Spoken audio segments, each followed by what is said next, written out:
Imagine Rome in the early 17th century, a city of grand churches, ambition, and artists chasing fame. Artemisia Gentileschi was born here in 1593 into a world ruled by men. Her father, Orazio Gentileschi, was a respected painter and follower of Caravaggio.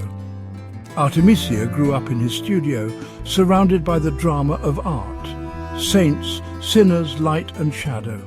While other girls learned domestic skills, Artemisia learned to grind pigments, stretch canvas and sketch. Orazio saw her talent and made the radical choice to train her as a painter. She learned by doing, her hands stained with colour, her mind absorbing every lesson.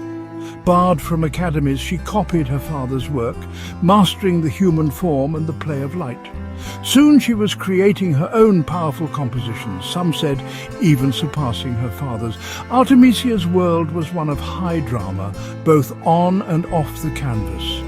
Rome demanded emotional, powerful art, and her father's connection to Caravaggio was key.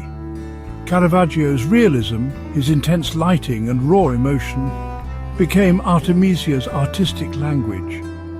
She learned to paint saints as real, suffering people, not distant icons. This was a language of truth, grit and passion. Artemisia was shaped by this world. Her nursery was a studio, her toys were brushes and pigments. She breathed in the creative air of Counter-Reformation Rome. Her early life was a crucible, forging her into a unique artist. She was not just Orazio's daughter, she was a prodigy in her own right. The skills she learned would soon serve her in ways no one could have imagined. Artemisia was ready to tell her own story, one that would demand the most powerful language art could offer. Her journey was just beginning, and it would change the art world forever. In the 17th century, painting was a man's profession. Women were rarely allowed in. Artemisia wanted more than still lifes. She wanted to paint grand stories. Her father supported her, but he also sheltered her, knowing the risks to her reputation. She was confined to home and studio, isolated from the wider art world. Denied formal training, she couldn't attend life drawing classes essential for history painting. Orazio brought models to their home, but always under his watchful eye. Artemisia had to fight for every scrap of knowledge. Despite these barriers, she excelled. By her teens, she was painting with remarkable skill and emotional depth. At 17, she completed Susanna and the Elders, a masterful, unsettling work. Unlike other artists, she painted Susanna as a woman recoiling in distress, not a passive victim. The painting felt personal, raw and honest. Artemisia was already using her art to explore the female experience. She was breaking rules, painting with a voice that was both shocking and revolutionary. Her brush was her weapon, and she was just getting started. As Artemisia's talent grew, her father hired Agostino Tassi to tutor her in perspective. Tassi, a charming but notorious painter, was welcomed into their home. Instead of helping, he betrayed their trust. In 1611, Tassi assaulted Artemisia in her own studio, a brutal violation. He promised marriage to restore her honor, but lied and continued to harass her. Artemisia was trapped. Her reputation and future at risk, her suffering kept secret. Eventually, Orazio discovered Tassi's betrayal and refusal to marry her. Outraged, he pressed charges, not for the assault, but for damaging the family's honor. The focus was on reputation, not Artemisia's pain. The case would thrust Artemisia into the public eye. She faced not only personal trauma, but the scrutiny of an entire city. The trial would become a defining moment in her life. Artemisia's ordeal was far from over, but she would not remain silent. She was about to fight for justice in a world stacked against her. The trial of Agostino Tassi in 1612 was a public spectacle. Artemisia, just 18, was forced to testify in graphic detail before male judges. Tassi's defense was brutal. He attacked her character, painting her as immoral. It was her word against his, her reputation on trial. Artemisia endured slander and humiliation, but stood her ground. The court subjected her to torture. cords tightened around her fingers to test her truthfulness. Despite the pain, she declared, "It is true, it is true, it is true." After 7 months, Tassi was found guilty, but his sentence, exile, was barely enforced. He continued his career while Artemisia bore the scars and public shame. The trial proved her story, but branded her for life. She was no longer just a talented painter. She was the woman from the Tassi trial. Yet Artemisia refused to be defined by this. She would reclaim her story through her art. Her brush would become her voice. In a world that tried to silence her, she would paint her own justice, and the art world would never be the same. After the trial, Artemisia could have disappeared in scandal. Instead, she turned to her art for justice and healing. Her paintings became her testimony, raw, electric, and fiercely personal. Her female subjects transformed, no longer victims, but powerful agents of their own fate. In works like Jael and Sisera or Samson and Delilah, women take control, exacting retribution. Artemisia used Caravaggio's dramatic realism, but with a female perspective. Her heroines are strong, active, and emotionally invested. She painted from experience, her struggle, her fight, her survival. Her studio became her sanctuary and her courtroom. On canvas, she was judge and avenger.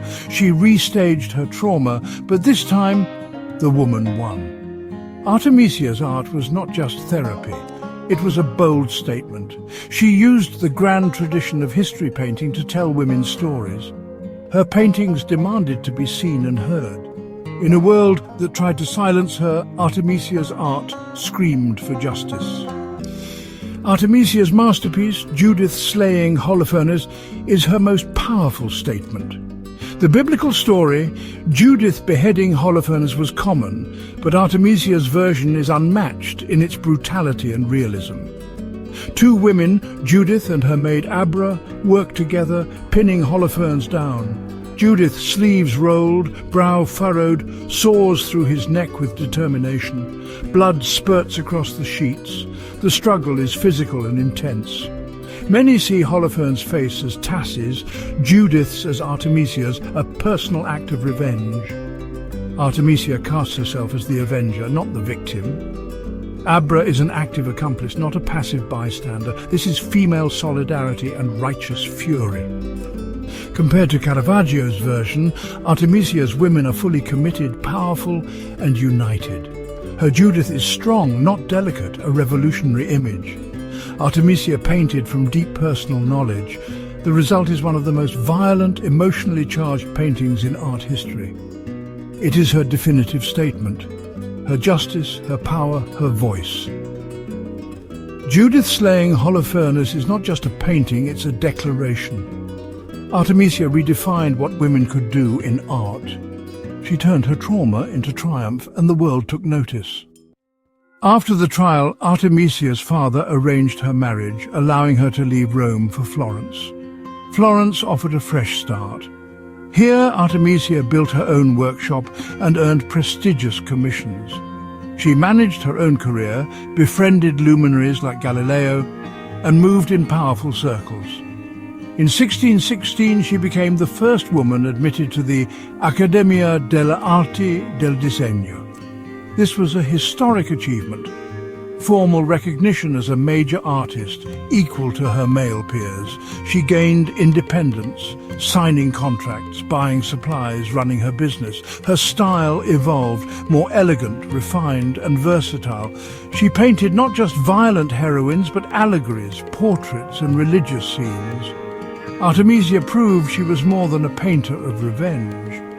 She was a sophisticated, adaptable artist. In Florence, she built a name for herself, far from Rome's shadows. Her career flourished. Artemisia was no longer just surviving, she was leading. She had become a true master. Artemisia's life was one of reinvention and ambition. After Florence, she returned to Rome, then moved to Naples, running a thriving workshop for decades. She competed with leading male artists, negotiating fiercely and earning major commissions. Her subjects broadened: altarpieces, mythological scenes, and grand narratives. In 1638, she travelled to London to work with her father for King Charles I. Together, they painted the Queen's House ceiling, a reunion at the height of their careers. After Orazio's death, Artemisia completed their projects and returned to Naples. Her letters reveal pride and resilience. "I will show your illustrious lordship what a woman can do." She painted until her death around 1656, likely from plague.